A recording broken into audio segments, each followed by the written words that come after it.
Then last topic आता है इस चैप्टर का, वो था agenda for national education. Agenda for national education क्या हुआ, कुछ इंडियंस ऐसे थे, some Indians impressed with the development in the Europe and felt that the western education would help to modernise India. कुछ इंडियंस को ऐसा लगा कि ये जो यूरोपियन एजुकेशन है ये इंडिया में डेवलपमेंट लेके आएगी, ये इंडिया में डेवलपमेंट करेगी, इससे इंडिया को फायदा होगा। तो कईयों को लगा कि हमें यूरोपियन लर्निंग करनी चाहिए, हमें वेस्टर्न एजुकेशन सीखनी चाहिए, क्योंकि इससे और कुछ नहीं होगा, देश का ही फायदा होगा, इंडिया हमारा क्या हो जाएगा, मॉडर्न हो जाएगा, मॉडर्नाइज्ड हो जाएगा। Huge capital was invested on education to establish more school, college and universities.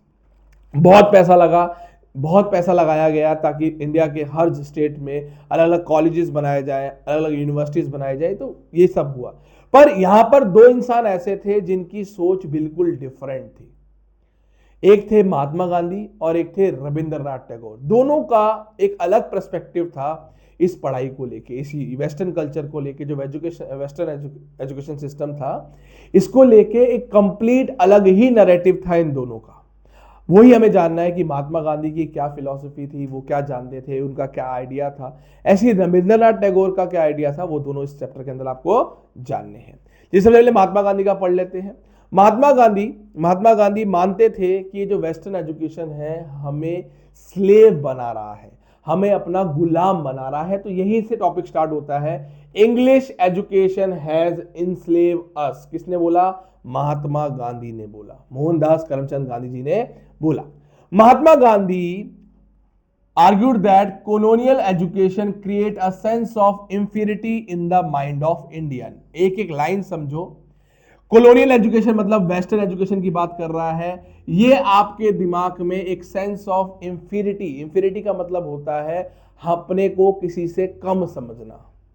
ये इंडिया के लोगों के दिमाग के अंदर एक सोच डाल देगा कि हम लोग कम हैं, जो इंडियंस हैं वो कम है, क्योंकि हम अपने कल्चर के बारे में नहीं पढ़ रहे जो कि शायद उनके कल्चर से बहुत अच्छा हो। हम किसका कल्चर पढ़ रहे हैं? हम कल्चर पढ़ रहे हैं ब्रिटेन का। तो हम उनके बारे में पढ़ेंगे कि कितना उन्होंने डेवलपमेंट कर लिया, कितने वो पावरफुल हैं, क्या क्या उनके सिस्टम में है, बिना जाने कि इंडिया के पास क्या था। तो हमें लगेगा कि वो लोग हमसे सुपीरियर है और हम लोग उनके गुलाम हैं, हम कभी भी उनसे टक्कर नहीं ले सकते, हम कभी भी उनको नहीं हरा सकते। तो यही इनका सोच था कि महात्मा गांधी ने सोचा कि कॉलोनियल एजुकेशन क्या करेगा, आपके दिमाग में एक सेंस ऑफ इंफीरियरिटी डाल देगा आपके दिमाग के अंदर, जो कि क्या है, सिंफुल है, और आपको स्लेव बना देगा, गुलाम बना देगा। ये एक पॉइजन है, ये एक श्राप है, जो धीरे धीरे आपको क्या करेगा, ब्रिटिशर्स का पूरी तरीके से गुलाम बना देगा। ये डिस्ट्रॉय कर देगा pride of India and their own culture. अगर आप उन्हीं के कल्चर को पढ़ते रहेंगे, उन्हीं के कल्चर को समझते रहेंगे, तो आप अपना कल्चर भूल जाएंगे। आपके देश में क्या क्या था, इंडिया के अंदर जो जो चीजें हैं, आप सब क्या करोगे, उसे भूल जाओगे। Mahatma Gandhi wanted an education that could help Indian to recover their sense और dignity and self respect rather than. Mahatma Gandhi चाहते थे कि एजुकेशन सिस्टम ऐसा हो जिससे आप अपनी सेल्फ रिस्पेक्ट को पहचाने, आप क्या है, आपका देश क्या है, आपके देश में क्या क्या है, क्या नॉलेज है, क्या फायदा होगा, ये सब जाने आप एजुकेशन से, रेदर देन वेस्टर्न एजुकेशन को स्किल सीख के सिर्फ स्किल डेवलप करने से आपको फायदा नहीं होगा। According to Mahatma Gandhi, Indian language is to be the medium of teaching and means of development person, mind and soul। वो मानते थे कि अगर आप एजुकेशन करना चाहते हैं तो इंडिया की नेटिव लैंग्वेज में ही करिए, जो इंडियन लैंग्वेजेस हैं उसी में ही पढ़ाई कराई जाए, हिंदी में ही पढ़ाई कराई जाए, संस्कृत में ही पढ़ाई कर जाए, ताकि आप अपनी मदर लैंग्वेज जो आपकी इंडियन लैंग्वेज है उनको भूले ना। दूसरी चीज जो उन्होंने बोला कि महात्मा गांधी चाहते थे कि वेस्टर्न कल्चर का जो मेन मोटिव है, वो चाह रहे थे कि आप उसको याद कर लें, मेमोराइज कर दें और उसका एनुअल एग्जामिनेशन दे दें।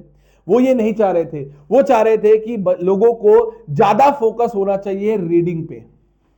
महात्मा गांधी और western education said focused on reading writing rather than oral education.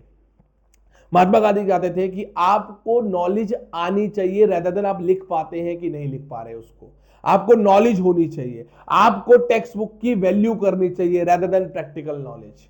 Practical knowledge से ज्यादा आपको नॉलेज आपके अंदर होनी चाहिए। लिखने से ज्यादा इंपॉर्टेंट है कि आपको टॉपिक के बारे में, आपको टेक्स्ट के बारे में पता होना चाहिए। यही सारी सोच थी महात्मा गांधी की।